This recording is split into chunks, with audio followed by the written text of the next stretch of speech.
Hello students, welcome to you in Prince Education Hub Seeker. This is your science period. Today we have start in chapter number 5. New chapter is chemistry in everyday life. तो आज हम बेटा एक नया chapter start कर रहे हैं, ठीक है। ये हमारे पास किसका चैप्टर है बेटा? केमिस्ट्री का चैप्टर है, chapter number 5 chemistry in everyday life. Okay, तो इस चैप्टर के अंदर जो सबसे पहला फर्स्ट टॉपिक है हमारे पास वो क्या है बेटा? केमिकल्स, ठीक है। केमिकल एक्चुअल में क्या होते हैं आपने सुन रखे होंगे केमिकल्स के बारे में। ओके, केमिकल जो है हमारे पास वो डेली लाइफ के अंदर बहुत ज्यादा हम यूज करते हैं, ठीक है। चाहे कोई भी हमारे पास एक्टिविटीज हो, हर एक एक्टिविटीज के अंदर हमारे पास आजकल हम क्या करते हैं बेटा? केमिकल यूज करते हैं, ठीक है। जैसे हमारे पास आजकल जो डेली लाइफ बन गई है वो हमारी किसके ऊपर बेस्ड है बेटा? केमिकल के ऊपर ही बेस्ड है। जैसे मान लो हमारी बॉडी है, ठीक है, तो हमारी बॉडी के अंदर भी जो हमारे पास बायोलॉजिकल एक्टिविटीज होती हैं वो भी किसके द्वारा डन होती हैं? केमिकल के द्वारा डन होती हैं। हमारे स्टमक के अंदर क्या होता है? HCl प्रेजेंट होता है, वो भी हमारे पास क्या है बेटा? एक केमिकल है, ठीक है। तो हमारी बॉडी के अंदर भी बायोलॉजिकल एक्टिविटी होती हैं, वो भी केमिकल के द्वारा ही डन होती हैं। और हमारे सराउंडिंग आसपास के एरिया के अंदर हम चाहे हाउस को कंस्ट्रक्शन करना है, चाहे हमने इंडस्ट्रीज पर्पस के लिए, चाहे फैक्ट्रीज पर्पस के लिए, चाहे शॉप हो, कहीं पे भी हमारे पास डेली लाइफ के अंदर हम क्या करते हैं बेटा? केमिकल का यूज करते हैं, ठीक है। तो आपको पता होगा बेटा हम केमिकल का यूज कहां कहां पे करते हैं? बायोलॉजिकल एक्टिविटीज के अंदर हमारे पास केमिकल का यूज होता है। सोप को बनाना है तब भी हम केमिकल का यूज करते हैं। डिटर्जेंट बनाना है तभी भी हम केमिकल का यूज करते हैं। अगर आर्टिफिशियल क्लॉथ बनाने हैं तब भी हम क्या करते हैं? केमिकल का यूज करते हैं। जैसे इलेक्ट्रिकल अपरेटस के अंदर भी क्या होता है? केमिकल का यूज होता है। व्हीकल के अंदर भी क्या होता है? केमिकल का यूज होता है। जैसे व्हीकल की जो बैटरी होती है उसके अंदर कौन सा एसिड होता है? सल्फ्यूरिक एसिड होता है। तो वो सब क्या है बेटा? केमिकल ही है, ठीक है। हाउस की कंस्ट्रक्शन करनी है तो कंस्ट्रक्शन करने के लिए क्या चाहिए? हमें सीमेंट चाहिए। तो सीमेंट क्या होता है बेटा? केमिकल के द्वारा ही बनता है। काफी सारी जो मेडिसिन है उनके अंदर भी क्या होता है? हमारे पास केमिकल ही डलता है, ठीक है। तो आप देखो हमारे पास जो केमिकल है, हमारा कोई ऐसा काम नहीं है जिसके अंदर हमने केमिकल को इंक्लूड नहीं किया है। तो आजकल की जो बेसिकल लाइफ है बेटा वो सारी की सारी मेनली किसके ऊपर डिपेंड है? केमिकल के ऊपर ही डिपेंड है, ठीक है, लेकिन डिफरेंट डिफरेंट वे में। अब हम बात करते हैं कि हमारे पास इस चैप्टर के अंदर हम ये पढ़ेंगे कि ये जो केमिकल है हमारे पास, ठीक है, इनका नेचर कैसा होता है, इनका बिहेव कैसा होता है। जब ये केमिकल आपस में मिलते हैं तो ये किस तरह का बिहेव करते हैं, ठीक है, और ये डिफरेंट डिफरेंट कंडीशन के अंदर कैसे सरवाइव करते हैं, ठीक है, और हमारे लिए इतने यूजफुल क्यों होते हैं, ठीक है, क्यों हम इनको डेली लाइफ के अंदर यूज करते हैं। वन बाय वन इनके अंदर हम जानेंगे। ओके, तो सबसे पहले हमारे पास जो केमिकल मेनली आता है हमारे पास जो बेसिकली हम यूज करते हैं, जैसे हमारे पास क्या है? एसिड और बेस के बारे में, ठीक है। सबने जाना होगा, छोटी क्लासेस के अंदर अपने पढ़ रखा है कि एसिड क्या होता है और बेस क्या होता है। तो सबसे पहले जानते हैं हम एसिड क्या है और बेस क्या है। ओके, नेक्स्ट है हमारे पास बेटा हम एसिड, बेस और साल्ट तीनों के बारे में डिस्कस कर रहे हैं। सबसे पहले हम डिस्कस करेंगे एसिड के बारे में, ठीक है। तो एसिड के बारे में आपको पता है क्या होते हैं एसिड? जिनका जो टेस्ट होता है वो बेटा क्या होता है? सोर टेस्ट हो, ठीक है। जो हमारे पास जिनका टेस्ट क्या हो बेटा? सोर हो, ठीक है। सोर मीन्स खट्टा टेस्ट हो, उनको क्या बोलते हैं बेटा? एसिड बोलते हैं। ओके, ये जनरली आपने छोटी क्लासेस के अंदर डिस्कस कर रखा है। ओके, अब देखो ये तो हमारे पास हो गए एसिड। अब जो एसिड वर्ड है हमारे पास, सुनो ध्यान से, जो एसिड वर्ड है वो कहां से लिया गया है? एसिडस से, ठीक है। और एसिडस का हमारे पास ये एक लैटिन वर्ड है जिसका मीनिंग होता है लैटिन के अंदर सोर, ठीक है। सोर का मीनिंग आपको पता है, खट्टा होता है। ओके, तो इसलिए इसका नाम क्या है? एसिड रखा है हमने। ओके, अब जो एसिड है जनरली ये कहां कहां पे हमारे पास फाउंड होते हैं? जैसे मान लो कि विनेगर, विनेगर आप जानते हो सिरका होता है जो अचार के अंदर डालते हैं, उसमें कौन सा एसिड प्रेजेंट होता है? Acetic acid. टेमराइंड्स जिसको हम इमली बोलते हैं उसके अंदर कौन सा होता है? टेट्रिक एसिड प्रेजेंट होता है। ओके, उसके बाद ऑरेंज, उसके अंदर एस्कॉर्बिक एसिड प्रेजेंट होता है। उसके बाद रेड आंट जो उसकी स्टिंग होती है, रेड आंट मीन्स आपको पता है जो चींटी होती है, जब हमारे यहाँ पे क्या करती है, स्टिंग करती है, ठीक है, डंक मारती है, तो वो क्या करती है बेटा, फॉर्मिक एसिड रिलीज करती है, जिसकी वजह से हमारी स्किन के ऊपर क्या होती है, जलन सी होती है। ओके, उसके बाद देखो हमारी स्टमक के अंदर कौन सा होता है, HCl प्रेजेंट होता है, जिसको हम हाइड्रोक्लोरिक एसिड बोलते हैं। तो हमारे पास जनरली जो है नेचर के अंदर इस तरह से हमारे पास क्या होता है, एसिड प्रेजेंट होता है, ठीक है। अब आपको पता है, मैं आपको कहूं बेटा, जनरली हम कुछ एसिड ऐसे हैं जिनको हम टेस्ट कर सकते हैं, जैसे मान लो कि ऑरेंज है, ठीक है, अगर हमने ऑरेंज को खा के देख लिया, ओके, तो हमें पता लगा ये खट्टा है, फिर हमें पता लगा कि इसके अंदर कौन सा एसिड प्रेजेंट है, ठीक है, इमली को हम खा सकते हैं। तो इसका मीनिंग जनरली जो हमारे पास केमिकल हैं उनका हम टेस्ट कर सकते हैं, लेकिन जो लेबोरेटरी के अंदर हम तैयार करते हैं कुछ केमिकल, कुछ स्ट्रॉन्ग केमिकल, उनका क्या हम टेस्ट कर सकते हैं, नहीं कर सकते। अगर हम उनका टेस्ट नहीं कर सकते तो हम उनको पहचानेंगे कैसे कि वो चीज हमारे पास एसिड है, ठीक है। तो लैब वाले जितने भी केमिकल हैं उनका हम टेस्ट नहीं कर सकते कि ये खट्टे हैं या इनका टेस्ट कोई और है। तो उनको पहचानने के लिए हमारे पास एक इंडिकेटर होता है जो ये बताता है कि ये हमारे पास क्या है, एसिड है, या ये चीज हमारे पास क्या है बेटा, बेस है। तो यहाँ पे देखो हमारे पास बेटा कि एक लिटमस पेपर होता है, जनरली छोटी क्लासेस के अंदर हमने डिस्कस कर रखा है लिटमस पेपर के बारे में, इसको हम इंडिकेटर बोलते हैं। ये हमारे पास इंडिकेशन का काम करता है, ये हमें ये बताता है कि ये चीज हमारे पास क्या है, एसिड है, या ये चीज हमारे पास बेस है, या ये चीज अदर कोई चीज है। तो हमारे पास कोई भी केमिकल हो, ठीक है, लिटमस पेपर की हेल्प से हम ये जान सकते हैं कि ये एसिड है या ये बेस है। कैसे, हमारे पास ये जो हमारे पास लिटमस पेपर होता है ये इस तरह का होता है बेटा, ठीक है। इसके एक साइड में क्या होता है, रेड कलर होता है, और एक साइड में क्या होता है, ब्लू कलर होता है, ठीक है। तो ब्लू और रेड कलर होते हैं इसके अंदर, ओके। जब हम क्या करते हैं बेटा, हम इस लिटमस पेपर को किसी सॉल्यूशन के अंदर हम क्या करते हैं, डिप करते हैं। तो अगर ये क्या करे, ब्लू लिटमस को रेड में चेंज करे, ओके, अगर ये क्या करे बेटा, ब्लू लिटमस को रेड में चेंज करता है, तो हम ये कह देंगे कि ये चीज क्या है हमारे पास बेटा, एसिड है, ठीक है। कोई भी केमिकल हो, कोई भी सॉल्यूशन हो, ओके, अगर उसके अंदर हमने लिटमस पेपर डिप कर दिया, अगर उसने ब्लू लिटमस को किस में चेंज कर दिया बेटा, रेड में चेंज कर दिया, तो वो चीज हमारे पास क्या होगी, एसिड होगी। तो बिना किसी टेस्ट किए हम ये जान सकते हैं कि वो चीज हमारे पास क्या है बेटा, एसिड है, ओके। ऐसे ही हम आगे करते हैं किसके बारे में बेटा, बेस के बारे में।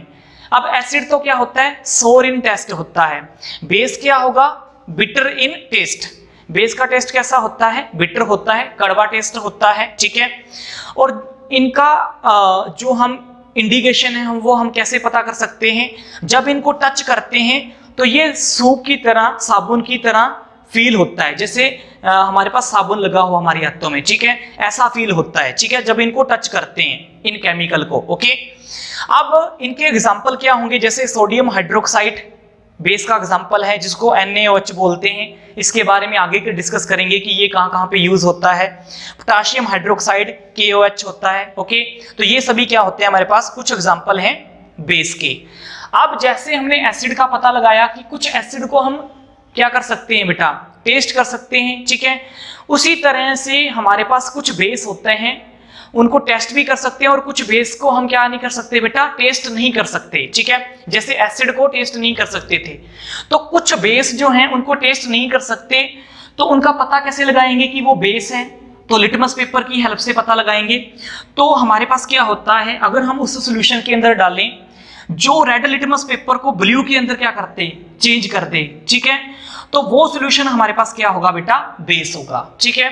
तो हमने क्या बताया, अगर एसिड में क्या था, अगर ब्लू लिटमस को रेड में चेंज कर दिया तो वो चीज क्या है, एसिड है। बेस क्या होगा, अगर रेड लिटमस पेपर को ब्लू में चेंज कर दिया तो वो हमारे पास क्या होगा बेटा, बेस होगा, ओके।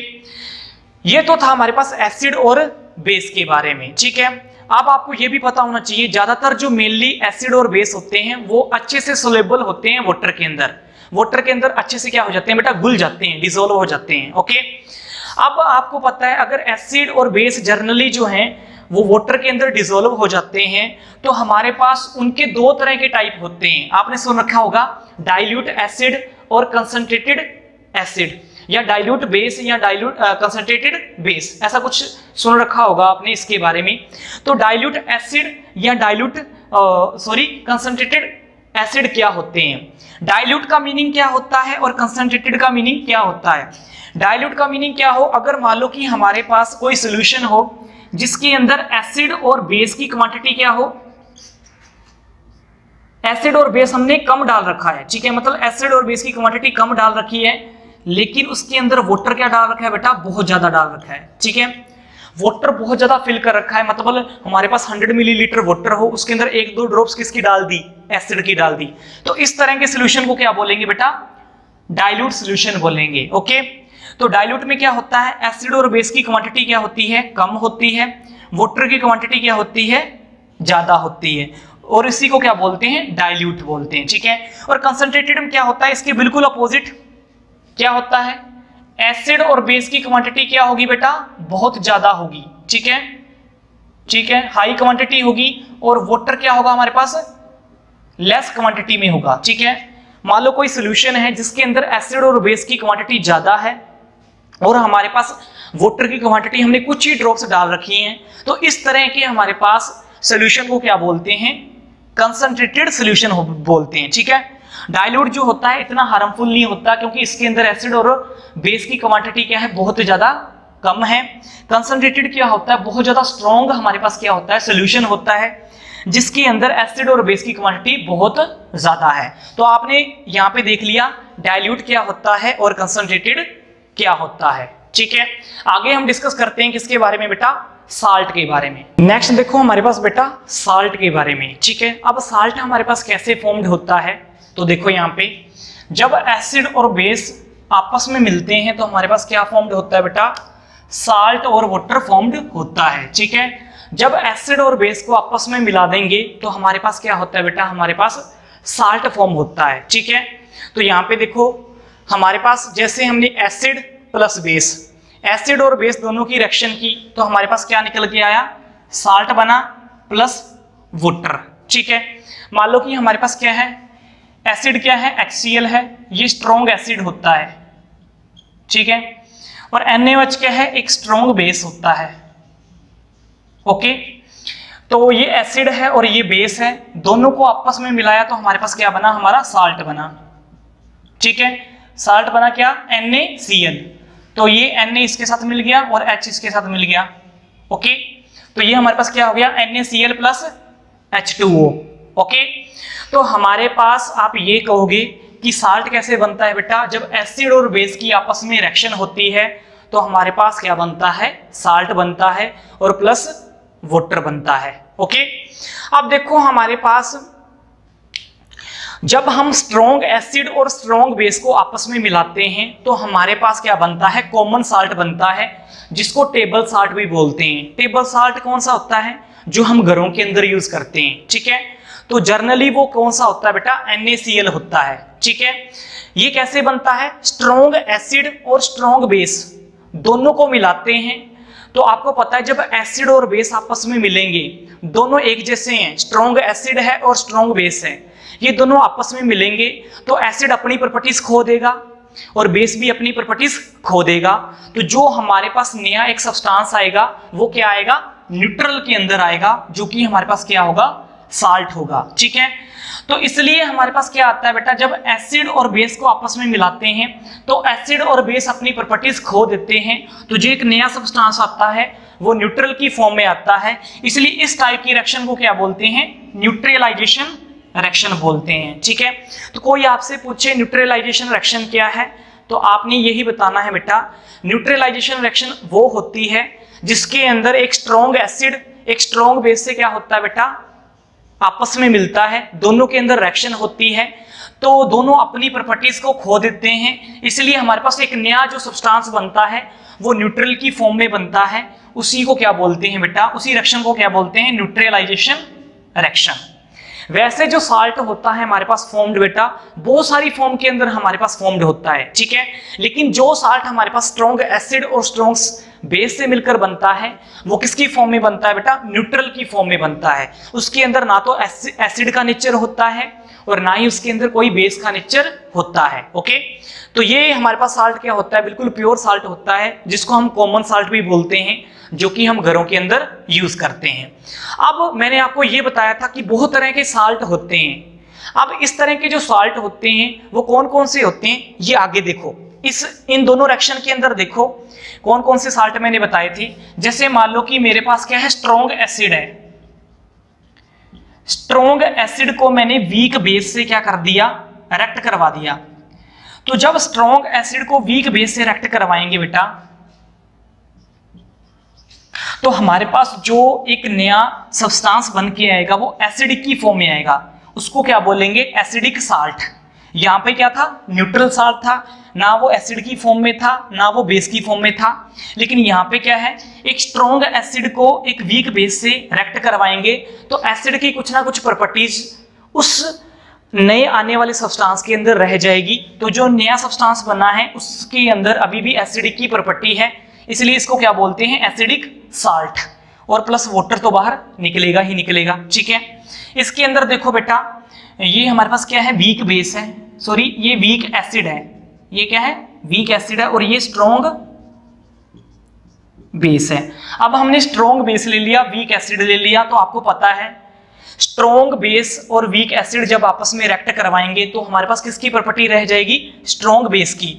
तो इसलिए इस तरह के हमारे पास जो नया सब्सटेंस बन के आएगा वो बेसिक क्या होता है, साल्ट होता है। ठीक है, और प्लस बाहर क्या निकलेगा हमारे पास, ये देखो यहां पे बाहर क्या निकल रहा है, H2O बाहर निकलेगा।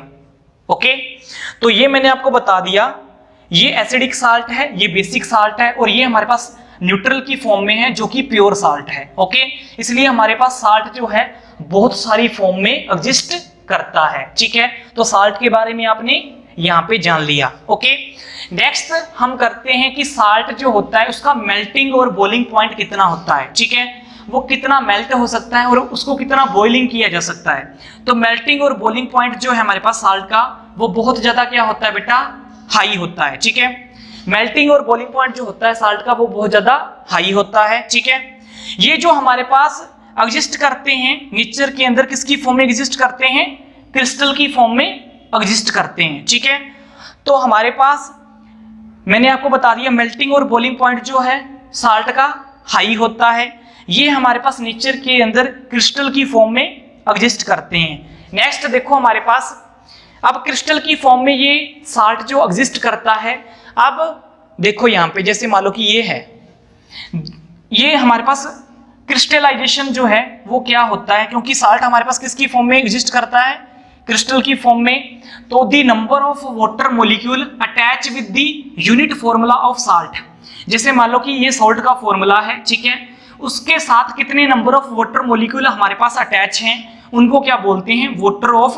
क्रिस्टलाइजेशन। ठीक है, वाटर का क्या होना बेटा, क्रिस्टलाइजेशन होना। जैसे मान लो कि ये हमारे पास साल्ट की फॉर्म में है, ये हमारे पास क्या है बेटा, सपोज कर लो साल्ट की फॉर्म में है। ठीक है, तो साल्ट के साथ कितने हमारे पास वाटर के मॉलिक्यूल प्रेजेंट है, कितने हैं, 10 प्रेजेंट है, और इसी को क्या बोलेंगे, वाटर ऑफ क्रिस्टलाइजेशन।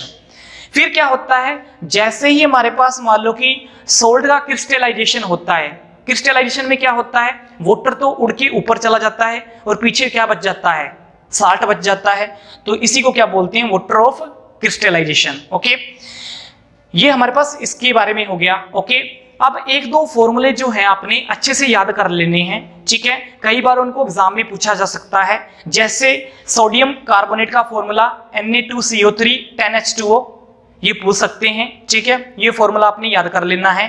नेक्स्ट है हमारे पास प्लास्टर ऑफ पेरिस, जिसको POP बोलते हैं, उसका फॉर्मूला आपने याद कर लेना है, क्या होता है, CaSO4 1/2H2O। ओके, तो यहाँ पे वाटर के मॉलिक्यूल कितने हैं, हाफ प्रेजेंट हैं। ये प्लास्टर ऑफ पेरिस का फॉर्मूला याद कर लेना है, इसका फॉर्मूला भी आपको याद करना पड़ेगा। उसके बाद एक और फॉर्मूला होता है हमारे पास, ये होता है अलम का फॉर्मूला, जिसको हम फिटकरी बोलते हैं। ठीक है, तो K2SO4 Al2SO4, ठीक है, एंड ये हमारे पास क्या है, 24H2O, मतलब वाटर के कितने मॉलिक्यूल प्रेजेंट हैं, 24। तो ये फॉर्मूला भी आपको अलम का याद करना पड़ेगा, क्योंकि ये फॉर्मूले हमारे पास कई बार जो है एग्जाम के अंदर पूछ सकते हैं, जैसे प्लास्टर ऑफ पेरिस का, सोडियम कार्बोनेट का, या हमारे पास किसका, अलम का। ओके, तो इसके अंदर हमने क्या डिस्कस किया बेटा, साल्ट के बारे में डिस्कस किया। मेनली साल्ट हमारे पास क्या है, एसिड और बेस को रिएक्ट करवाएंगे तो हमारे पास क्या बनता है, साल्ट बनता है। ठीक है, साल्ट मैंने आपको बता दिया, यहाँ पे प्योर की फॉर्म में था, यहाँ पे एसिडिक साल्ट की फॉर्म में है, यहाँ पे बेसिक साल्ट की फॉर्म में है। मेल्टिंग बॉइलिंग पॉइंट के भी मैंने बारे में बता दिया। ठीक है, उसके बाद ये क्रिस्टल की फॉर्म में फाउंड होते हैं। उसके बाद ये जो कुछ फॉर्मूले हैं आपको याद करने पड़ेंगे, जैसे सोडियम कार्बोनेट का, प्लास्टर ऑफ पेरिस का, और लास्ट फॉर्मूला है हमारे पास अलम का। ओके, हमने एसिड, बेस और साल्ट तीनों के बारे में डिस्कस कर लिया है। ठीक है, आगे हम बेटा कुछ थ्योरी के बारे में डिस्कस करेंगे। ये जो थ्योरी है हमारे पास, ये थ्योरी हमने क्यों ली, क्योंकि हम एसिड और बेस के बारे में सिंपली ये कहते थे कि जो एसिड है हमारे पास, जिनका क्या होता है, सोर टेस्ट होता है, वो एसिड होते हैं, या जिनका बिटर टेस्ट होता है वो हमारे पास क्या होते हैं, बेस होते हैं। लेकिन हमारे पास कुछ थ्योरी दी गई साइंटिस्ट के द्वारा, उन्होंने बताया कि एसिड जो होते हैं ये इस टाइप से होते हैं, या बेस जो होते हैं वो इस टाइप से होते हैं। तो एसिड और बेस की कुछ डेफिनेशन दी गई साइंटिस्ट के द्वारा, तो कुछ थ्योरीज हैं, हम उनके बारे में वन बाय वन डिस्कस करेंगे। सबसे पहली जो थ्योरी है हमारे पास वो क्या है, एरेनियस थ्योरी है। ठीक है, नाम से पता लग रहा है एरेनियस थ्योरी, तो किसने दी थी बेटा, एरेनियस ने दी थी। ओके, ये जो थ्योरी है इसके अकॉर्डिंग एसिड और बेस की जो डेफिनेशन है वो क्या है, सुनो ध्यान से। सबसे पहले हम बात करते हैं एसिड की। ठीक है, according to Arrhenius theory, acid की जो डेफिनेशन है वो क्या है, the substance which give hydrogen ion on hydrolysis in the aqueous solution. हमारे पास क्या होता है बेटा, एसिड क्या होगा अकॉर्डिंग टू दिस डेफिनेशन। तो हमारे पास ये डेफिनेशन क्या है, सुनो ध्यान से बेटा, the substance which give hydrogen ion H positive on the hydrolysis in the aqueous solution. मान लो कि एक्वियस सॉल्यूशन हमारे पास क्या होता है, जो वाटर, जिसके अंदर वाटर कंटेन हो वो हमारे पास क्या होता है, एक्वियस सॉल्यूशन। मतलब एसिड के अंदर हमने वाटर मिला रखा है। ठीक है, या वाटर के अंदर हम एसिड मिला दें तो वो हमारे पास कौन सा सॉल्यूशन होता है बेटा, एक्वियस सॉल्यूशन होता है। ठीक है, तो मान लो कि हमने वाटर के अंदर एसिड को जब मिलाया तो हमारे पास एसिड क्या होगा बेटा, आयन के अंदर डिवाइड होने लग जाएगा, मतलब उसका आयनाइजेशन शुरू हो जाएगा। तो हमारे पास क्या होता है, जब उसका आयनाइजेशन शुरू होता है तो हमारे पास जब उनका हाइड्रोलाइसिस होता है तो वो H पॉजिटिव आयन देता है। ठीक है, मान लो कि हमारे पास कोई कंटेनर है। ओके, इस कंटेनर के अंदर मेरे पास पहले क्या है बेटा, वाटर कंटेन है। ठीक है, तो मैंने एसिड इसके अंदर मिला दिया तो ये कौन सा सॉल्यूशन बन जाएगा बेटा, एक्वियस सॉल्यूशन बन जाएगा। अब क्या होगा, मैंने इसके अंदर मान लो कि HCl मिला दिया। जब इसके अंदर HCl मिलाएंगे तो HCl क्या होंगे, आयन के अंदर टूटने लग जाएंगे। ठीक है, तो ये इसका क्या बन जाएगा, ये H पॉजिटिव आयन और Cl नेगेटिव आयन ऐसे अलग अलग हो जाएंगे ये। ओके, तो यहाँ पे देखो HCl था। ठीक है, जब उसको एक एक्वियस सॉल्यूशन के अंदर मिलाया तो उसका क्या बना, H पॉजिटिव आयन और Cl नेगेटिव आयन। मतलब पहले ये इसकी फॉर्म में था एसिड, लेकिन जैसे ही हमने वाटर के अंदर उसको मिलाया, एक एक्वियस सॉल्यूशन के अंदर उसको मिलाया, तो वो आयन के अंदर क्या हो गया बेटा, डिवाइड हो गया। ठीक है, तो ये हो गया H पॉजिटिव आयन और Cl नेगेटिव आयन। तो हमारे पास एसिड में क्या होता है, हमेशा H पॉजिटिव आयन देता है। तो यही हमारे पास डेफिनेशन के अंदर लिख रखा है, दी सब्सटेंस व्हिच गिव, जो हमारे पास सब्सटेंस है बेटा, ये जो सब्सटेंस है जब उनका क्या होता है, हाइड्रोलाइसिस होता है। ठीक है, जब उसको एक्वियस सॉल्यूशन के अंदर हम मिलाते हैं तो वो हमेशा क्या देता है बेटा, हमें हाइड्रोजन आयन देता है, H पॉजिटिव आयन देता है। तो इस टाइप के सब्सटेंस को क्या बोलते हैं बेटा, एसिड बोलते हैं। जैसे मान लो HNO3 है। ठीक है, एक्वियस सॉल्यूशन है, वाटर के अंदर इसको मिलाया तो ये आयन के अंदर क्या होने लग गया बेटा, टूटने लग गया। ये H पॉजिटिव आयन बन गया, ये आगे वाला हिस्सा, और NO3 नेगेटिव के अंदर डिवाइड हो गया। देखो ये देखो, ये H पॉजिटिव आयन बन गया, ये तो H पॉजिटिव आयन इसने दिया है, तो इसको भी हम क्या कहेंगे बेटा, एसिड कहेंगे। नेक्स्ट देखो हमारे पास क्या है, जैसे H2SO4 है, H2SO4 में हमारे पास सेम वही एसिड है। ठीक है, ये सभी क्या है हमारे पास बेटा, एसिड है। तो H2SO4 क्या बना, 2H पॉजिटिव, और इस प्लस क्या बना, SO4 2 नेगेटिव। तो ये भी हमारे पास क्या हो गया बेटा, H पॉजिटिव आयन बना रहा है, तो ये भी हमारे पास क्या है बेटा, एसिड है। ठीक है, तो आपको अकॉर्डिंग टू एरेनियस थ्योरी ये पता लग गया बेटा कि हमारे पास एसिड की डेफिनेशन क्या होती है। तो एरेनियस थ्योरी ने हमें ये बता दिया कि वो सब्सटेंस जो कि हमें क्या दे, हाइड्रोजन आयन दे, जिसको H पॉजिटिव आयन बोलते हैं, on the hydrolysis in aqueous solution. ठीक है, हाइड्रोलाइसिस हो रहा है हमारे पास, ठीक है, एक्वियस सॉल्यूशन के अंदर, मतलब HCl है तो H पॉजिटिव और Cl नेगेटिव, HNO3 है तो ये भी आयन के अंदर टूटने लग गए। ठीक है, H2SO4 है, ये भी हमारे पास आयन के अंदर टूटने लग गए जब इनको वाटर के अंदर मिलाया। ठीक है, तो इसी टाइप के हमारे पास क्या बोलते हैं, सब्सटेंस को एसिड बोलते हैं, जो हमें H पॉजिटिव आयन दे रहा है। ओके, कोई डाउट? नेक्स्ट आगे देखो, स्ट्रॉन्ग एसिड। स्ट्रॉन्ग एसिड क्या होता है, some acid are completely ionised in aqueous solution. ठीक है, कुछ एसिड जो होते हैं बेटा हमारे पास कंप्लीटली आयनाइज हो जाते हैं किसी भी एक्वियस सॉल्यूशन के अंदर, उसको क्या बोलते हैं, स्ट्रॉन्ग एसिड बोलते हैं। जैसे मान लो कि हमारे पास हमने HCl को किसके अंदर मिलाया था, वाटर के अंदर मिलाया था, तो जब HCl को वाटर के अंदर मिलाया तो उसके जो H पॉजिटिव और Cl नेगेटिव आयन बन रहे हैं, ऐसे बन रहे हैं, H पॉजिटिव और Cl नेगेटिव आयन के अंदर वो टूटने लग गया है। ठीक है, तो इसके अगर मान लो कि 100% आयन बने, ठीक है, ये कंप्लीटली आयनाइज हो जाए किसके अंदर, वाटर के अंदर, एक्वियस सॉल्यूशन के अंदर। ओके, तो इसके 100% आयन बनने लग जाए, जैसे H पॉजिटिव और Cl नेगेटिव आयन जो हैं 100% बने, तो वो हमारे पास क्या होता है, स्ट्रॉन्ग एसिड होता है। तो कुछ एसिड जो कंप्लीटली आयनाइज हो जाएं किसके अंदर, एक्वियस सॉल्यूशन के अंदर, उनको क्या बोलते हैं बेटा, स्ट्रॉन्ग एसिड बोलते हैं। वीक एसिड क्या होंगे, कुछ एसिड जो हैं हमारे पास कंप्लीटली आयनाइज नहीं होते किसके अंदर, एक्वियस सॉल्यूशन के अंदर। ठीक है, तो हमारे पास कुछ ऐसे होते हैं, जैसे मान लो कि हमारे पास क्या है, ये कंटेनर है। ठीक है, इस कंटेनर के अंदर हमने क्या कर दिया, ये CH3, ये हमारे पास CH3COOH इसके अंदर मिला दिया, तो ये क्या होता है, वीक एसिड होता है। जब इसके अंदर मिलाएंगे तो ये कंप्लीटली आयनाइज नहीं होगा। ठीक है, मतलब इसमें क्या होगा, 10% ही इसके आयन बनेंगे। ठीक है, 10% ही इसके क्या बनेंगे बेटा, आयन बनेंगे। तो इसके सिर्फ 10% ही आयन बनेंगे, 90% ये ऐसे का ऐसे ही कंपाउंड रहेगा। ठीक है, तो इसमें क्या हुआ, हमारे पास इस तरह के एसिड के अंदर जो आयनाइजेशन है वो कंप्लीटली डन नहीं हुई है, इसलिए इस टाइप के हमारे पास एसिड को क्या बोलते हैं बेटा, वीक एसिड बोलते हैं। ओके, स्ट्रॉन्ग एसिड का एग्जांपल देख लो, HCl, H2SO4 और HNO3, इनको जब वाटर के अंदर या एक्वियस सॉल्यूशन के अंदर मिलाया जाता है तो ये कंप्लीटली आयनाइज हो जाते हैं, 100% आयनाइज हो जाते हैं किसके अंदर, वाटर के अंदर।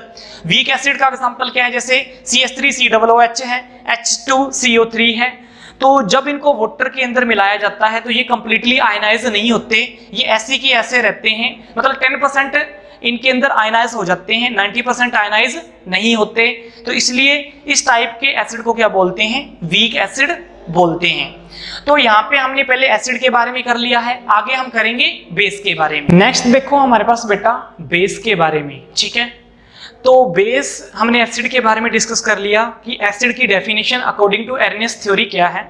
अब बेस की डेफिनेशन क्या है, तो the substance which give hydroxyl ion on the hydrolysis in the aqueous solution. मान लो कि हमारे पास हमने बेस को किसके अंदर डाला, एक एक्वियस सॉल्यूशन के अंदर डाला, वाटर के अंदर डाला, तो जब उसके अंदर डालेगा तो उसके भी क्या बनेंगे बेटा, आयन बनेंगे। अब वो जो आयन बनाएगा वो कौन सी आयन बनाएगा, हाइड्रोक्साइल आयन, मतलब वो क्या देगा, OH negative ion. OH negative ion दे तो वो हमारे पास क्या शो करता है बेटा, बेस को शो करता है। ठीक है, तो जैसे मान लो कि KOH है, ओके, पोटेशियम हाइड्रोक्साइड है, एक्वियस सॉल्यूशन हमने जब इसको वाटर के अंदर या एक्वियस सॉल्यूशन के अंदर मिलाया तो ये आयनाइज होगा, और जब ये आयनाइज होगा तो क्या देगा, एक तो K पॉजिटिव आयन देगा और एक देगा OH नेगेटिव आयन। ठीक है, तो अगर हमारे पास कोई भी सब्सटेंस OH नेगेटिव आयन दे रहा है तो वो किसको शो करता है बेटा, बेस को शो करता है। तो यही हमारे पास डेफिनेशन है, the substance which give hydroxyl ion, वो हाइड्रोक्साइल आयन दें on the hydrolysis in the aqueous solution. Aqueous solution के अंदर हमारे पास क्या हो रहा है, हाइड्रोलाइसिस हो रही है, इस तरह के सब्सटेंस को क्या बोलते हैं बेटा, बेस बोलते हैं। जैसे NaOH है, जब एक्वियस सॉल्यूशन के अंदर मिलाएंगे तो ये क्या देगा, Na पॉजिटिव और OH नेगेटिव, और जब हमारे पास OH नेगेटिव आया तो वो हमारे पास क्या होगा बेटा, बेस होगा। बस इतना याद रख लेना है। ओके, फिर स्ट्रॉन्ग बेस और वीक बेस की डेफिनेशन सेम है जैसे हमने की थी स्ट्रॉन्ग एसिड की और वीक एसिड की, ठीक है। तो स्ट्रॉन्ग बेस का क्या है, सुनो ध्यान से, those bases which are completely ionise in aqueous solution. जो हमारे पास बेस बेटा कंप्लीटली आयनाइज हो जाते हैं सॉल्यूशन के अंदर, उनको क्या बोलते हैं बेटा, स्ट्रॉन्ग बेस बोलते हैं। जैसे मान लो कि हमारे पास क्या है, जैसे ये KOH है, ये कंप्लीटली 100% आयनाइज हो जाएगा जब इसको वाटर के अंदर डालेंगे। तो ये 100% आयनाइज हो रहा है, ठीक है, इनके आयन बन रहे हैं, ठीक है, सारे के सारे आयन बन रहे हैं, ठीक है, बिना किसी आयन के कोई भी हमारे पास ये सॉल्यूशन नहीं रह रहा, तो उसको क्या बोलेंगे, स्ट्रॉन्ग बेस बोलेंगे। फॉर एग्जांपल KOH और NaOH, ये हमारे पास क्या होता है, स्ट्रॉन्ग बेस होता है। वीक बेस क्या होगा हमारे पास, those bases which are not completely ionise in the aqueous solution. मतलब हमारे पास अगर इनको एक्वियस सॉल्यूशन के अंदर मिलाएंगे, जैसे मान लो कि ये हमारे पास क्या है, NH4OH है, ठीक है, इनको इसके एक्वियस सॉल्यूशन के अंदर हमने मिला दिया, वाटर के अंदर मिला दिया, तो इनके कम से कम 10 से लेकर मान लो कि 50% तक आयन क्या होंगे बेटा, आयनाइज होंगे, और 50% ऐसे का ऐसे ही रहेगा ये कंपाउंड। तो मतलब कम से कम 10 से लेकर 50% के आयन क्या हो रहे हैं, आयनाइज हो रहे हैं, और बाकी रह रहे हैं। तो ये कंप्लीटली आयनाइज हो रहा है, नहीं हो रहा। तो इस तरह के हमारे पास बेस को क्या बोलते हैं बेटा, वीक बेस बोलते हैं। एग्जांपल क्या है, NH4OH और MgOH2, ठीक है। तो ये हमारे पास क्या होते हैं, वीक बेस होते हैं। तो आपने अकॉर्डिंग टू एर्नस्ट थ्योरी क्या देखा बेटा, एर्नस्ट थ्योरी के अंदर हमारे पास सिंपल सी एक बात याद रख लेनी है कि अगर हमारे पास कोई भी सब्सटेंस, कोई भी सॉल्यूशन अगर H पॉजिटिव आयन दे रहा है तो वो क्या शो करेगा, एसिड को। अगर OH नेगेटिव आयन दे रहा है तो वो क्या शो करेगा बेटा, बेस को शो करेगा। ओके, तो ये था हमारे पास अकॉर्डिंग टू एर्नस्ट थ्योरी। अब एर्नस्ट थ्योरी की कुछ हमारे पास लिमिटेशन है। लिमिटेशन मतलब कमियां क्या है, कमियां इसकी बहुत सारी हैं बेटा। जैसे मान लो कि हमारे पास ये जो हमारे पास फॉर्मूला है, ये जो थ्योरी है, वो सिर्फ उन एसिड और बेस के लिए है जो हमारे पास क्या दे रहा है, H पॉजिटिव आयन या OH नेगेटिव आयन दे रहा है। मान लो कि जिसके फॉर्मूले के अंदर हमारे पास क्या आ रहा है, H पॉजिटिव आयन या OH नेगेटिव आयन दे रहा है, ठीक है, वो उसके लिए हमारे पास ये जो थ्योरी है वो बिल्कुल क्या है, सही है। अगर मान लो को कोई हमारे पास ऐसा भी कंपाउंड हो, ठीक है, ऐसा केमिकल हो जो H पॉजिटिव और OH नेगेटिव आयन शो ही ना करे, तो इस तरह के हमारे पास केमिकल को हम ये कैसे जानेंगे कि ये एसिड है या ये बेस है। जो हमारे पास H पॉजिटिव आयन और OH नेगेटिव आयन शो कर रहा है उसका तो हम बता सकते हैं कि H पॉजिटिव आयन देने वाले को हम एसिड बोलते हैं या OH नेगेटिव देने वाले को बेस बोलते हैं। और जो ये हमारे पास प्रॉपर्टीज शो ही ना करे तो उसको हम कैसे पहचानेंगे, तो ये हमारे पास लिमिटेशन होती है एर्नस्ट थ्योरी की। इस लिमिटेशन को दूर करने के लिए कल हम एक नई थ्योरी डिस्कस करेंगे जिसको बोलते हैं ब्रोंस्टेड-लोरी कंसेप्ट, ठीक है।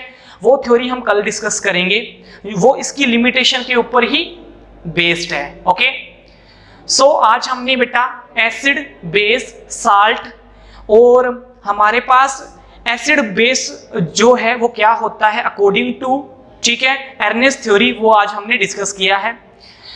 Thanks for watching this video.